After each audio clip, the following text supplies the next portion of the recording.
El TISA es el acuerdo para la liberalización del comercio de servicios, cuya iniciativa es de los Estados Unidos.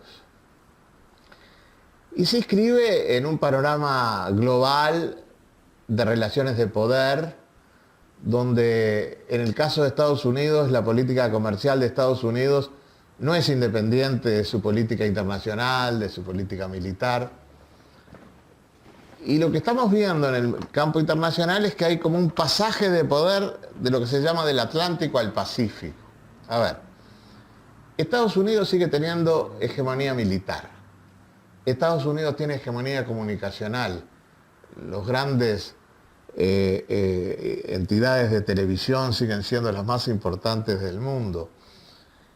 Tiene predominio financiero pese a la crisis que tuvo, porque la moneda de reserva sigue siendo el dólar. Pero en el campo comercial, el primer exportador es China. China es el primer exportador de bienes. China es el primer exportador de productos manufacturados. Entonces hay una competencia comercial entre Estados Unidos y China. La Organización Mundial de Comercio tiene alrededor de 160 países. Y no hubo acuerdo. En la ronda de Doha que se discute en la Organización Mundial de Comercio, no hubo acuerdo, sobre todo porque Europa sigue siendo muy defensora de su política agrícola. Y entonces Estados Unidos, como no podía, por la vía multilateral, conseguir acuerdos, en la ronda de Doha, en la OMC, decide hacer acuerdos plurilaterales con un grupo de países. Entonces, uno de esos acuerdos es el Transpacífico, donde está Estados Unidos con los de la Alianza del Pacífico, Chile, Perú, Colombia, México y con algunos países de Asia, inclusive Japón, pero los demás son más pequeños, Vietnam, Brunei, Singapur, Malasia. Ese es un acuerdo que es básicamente contra China. Tiene otro acuerdo entre Estados Unidos y la Unión Europea, que también es contra China, y el TISA, donde China pidió entrar al TISA y el Congreso de Estados Unidos no se lo admitió. Entonces tenemos una controversia, una competencia entre China y Estados Unidos. Y uno quisiera ser autónomo de eso, independiente de eso. Yo no quisiera estar ni con Estados Unidos, ni con China, ni con la Unión Europea. Yo quisiera que América Latina tuviese su propia autonomía, su poder de negociación y ver qué puede extraer de un acuerdo donde está Estados Unidos, de un acuerdo donde está China, de un acuerdo donde está la Unión Europea. Entonces, Uruguay pidió entrar en el 2013 y en febrero del 2015 el Congreso de Estados Unidos aprobó el ingreso de Uruguay.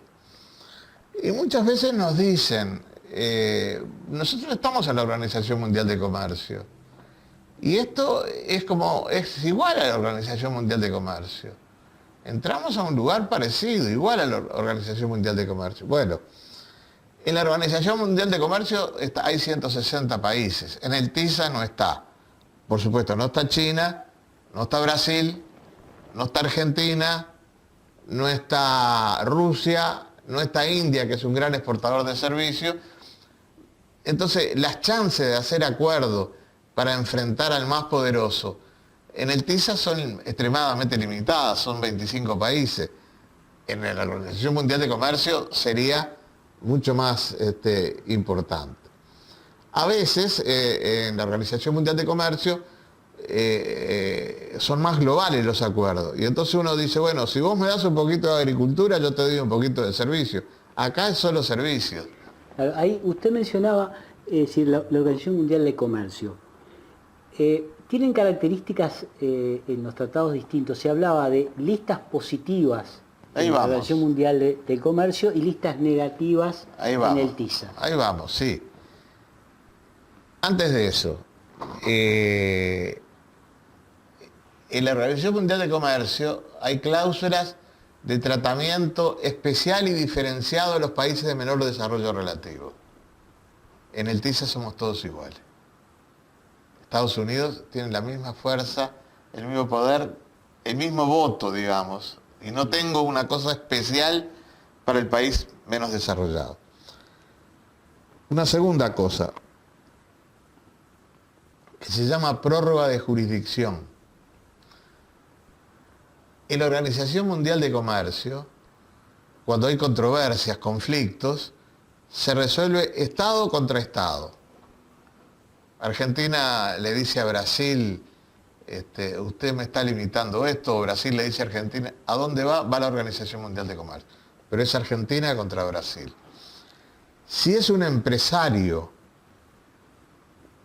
contra el Estado, una empresa extranjera en el Uruguay que va contra el Estado uruguayo, sería, en la OMC sería bajo las reglas del Poder Judicial uruguayo. ¿Está bien?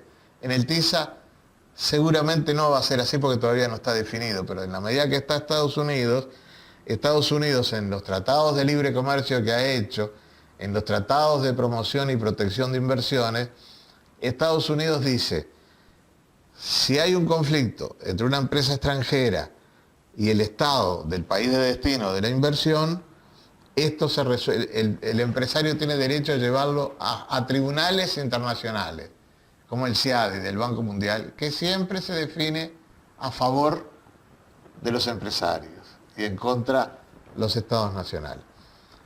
Y entonces vamos a la cuarta diferencia, que es la que tú me estás planteando. Se trata del trato nacional. El trato nacional dice que tiene que haber igualdad de posiciones entre la empresa extranjera y las empresas públicas y privadas del país de destino. ¿No es cierto? En el trato nacional. Entonces, dice el Ministerio de Relaciones Exteriores, dice, bueno, pero yo puedo poner excepciones, que es la lista negativa. Y acá hay otra diferencia.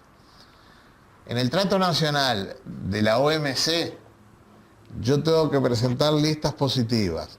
Yo digo, mire, yo no tengo ningún inconveniente que entren inversiones, de liberalizar, de desregular este rubro porque yo no puedo competir, este sector porque yo no puedo competir, pero me guardo todo lo demás. Todo lo demás queda cerrado. ¿Está bien? En el TISA es distinto. En vez de presentar listas positivas, tenés que presentar listas negativas. ¿Qué quiere decir? Que yo me cierro a determinados rubros, pero ¿cuántos rubros me puedo cerrar? ¿No es cierto? Y es mucho más difícil de la elaboración de listas negativas. Y todo lo demás queda abierto, donde no puedo regular. Y si aparece un servicio nuevo, y el progreso técnico y las innovaciones son de una velocidad impresionante, si aparece un servicio nuevo, quedó abierto. Claro. Y yo no estoy en condiciones de poder decir, este servicio lo quiero regular.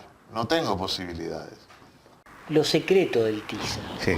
¿Qué es lo que...? A ver, primero el secretismo es lo que está funcionando en los acuerdos transpacíficos y en los acuerdos de Estados Unidos con la Unión Europea. Cuando un parlamentario de la Unión Europea, un eurodiputado, quiso participar en una reunión donde se estaba discutiendo el tratado de Estados Unidos con la Unión Europea, no lo dejaron entrar grabador, no le dejaron entrar papel, no le dejaron entrar lápiz, no podía escribir, apenas podía oír, para que veas hasta dónde llega la locura de este secretismo. Ahora, si vos haces una cosa muy secreta, y las grandes empresas transnacionales, para ellas no es secreto, porque ellos de alguna manera influyen sobre los gobiernos correspondientes, si no se hace secreto, se arma una señora discusión sobre cada tema. Y entonces los países desarrollados y las grandes empresas transnacionales prefieren que todo sea secreto. Es más, en el anexo sobre servicios financieros, vos participás, acuerdes o no acuerdes, tenés que generar el secreto de todo lo que se discutió durante los próximos 5 años a partir de que se cierre el acuerdo. Aunque estés de acuerdo o no, ¿eh? Estás obligado. Si te retirás, estás obligado 5 años a no tener que, a mantener en secreto toda la discusión. Segundo, hay unas cláusulas muy interesantes. Hay una cláusula del statu quo, por la cual cuando vos estás negociando, no podés fijar normas, no podés regular, no podés fijar regulaciones sobre determinados servicios. Es el statu quo, mientras vos estés negociando no podés modificar nada.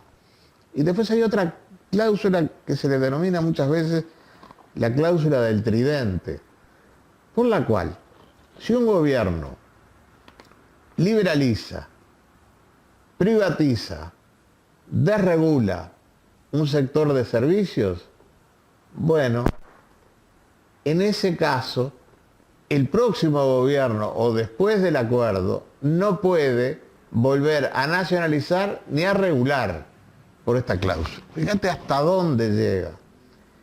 Y por último, y terminamos con esto, se dice, bueno, pero el Parlamento uruguayo lo tiene que tratar, es el que va a definir.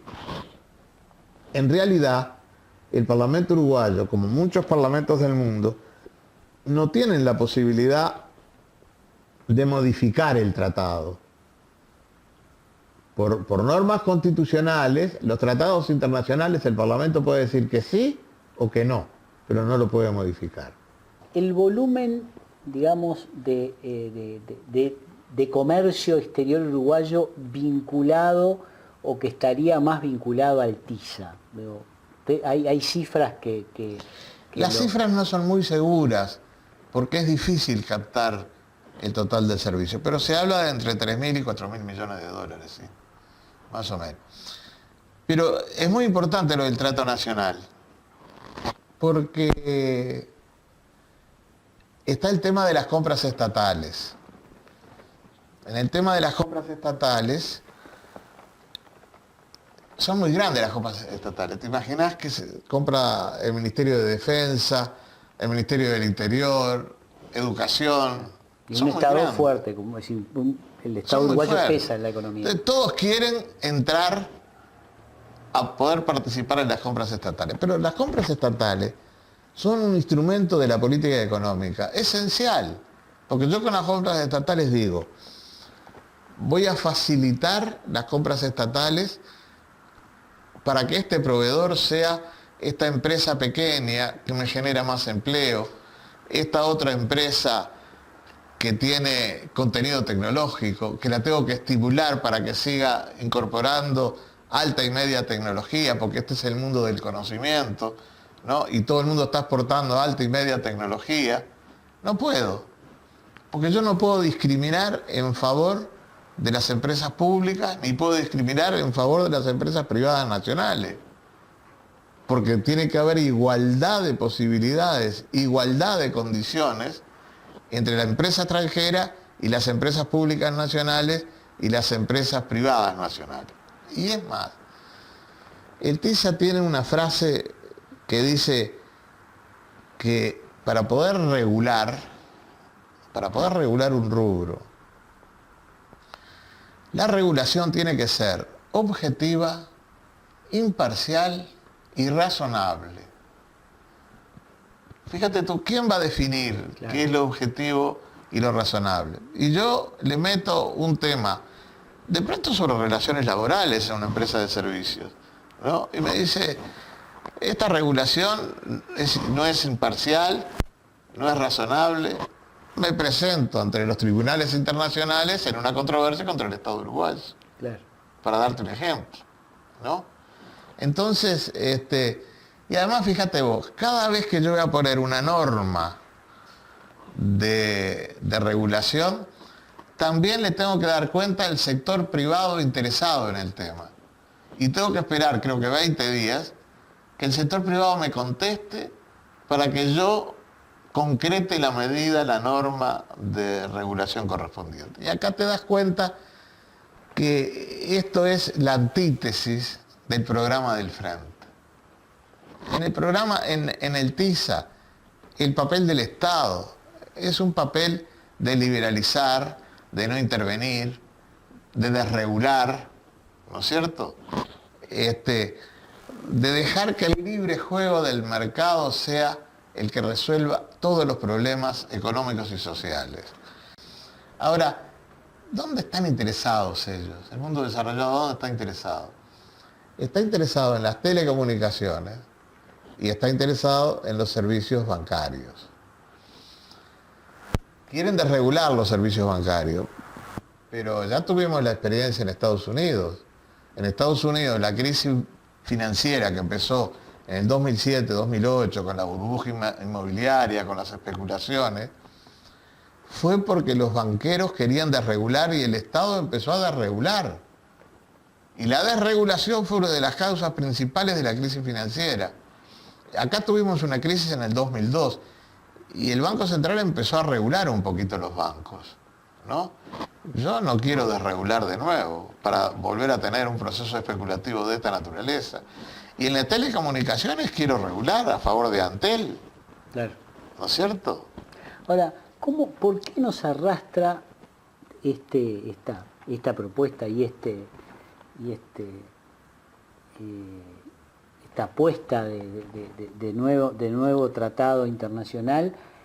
¿No? Lleva dos gobiernos distintos del frente, dos presidencias distintas, nos enfrentan al mismo problema y nos sorprendimos con un tratado que no lo teníamos. A ver. Nir Noboa declara en la Comisión de Asuntos Internacionales de la Cámara de Diputados que la iniciativa en el periodo pasado fue del Ministerio de Economía y Finanzas. Y la iniciativa, cuando discutimos en el 2006 la iniciativa del Tratado de Libre Comercio con Estados Unidos, la iniciativa venía del Ministerio de Economía y Finanzas. Primera cosa.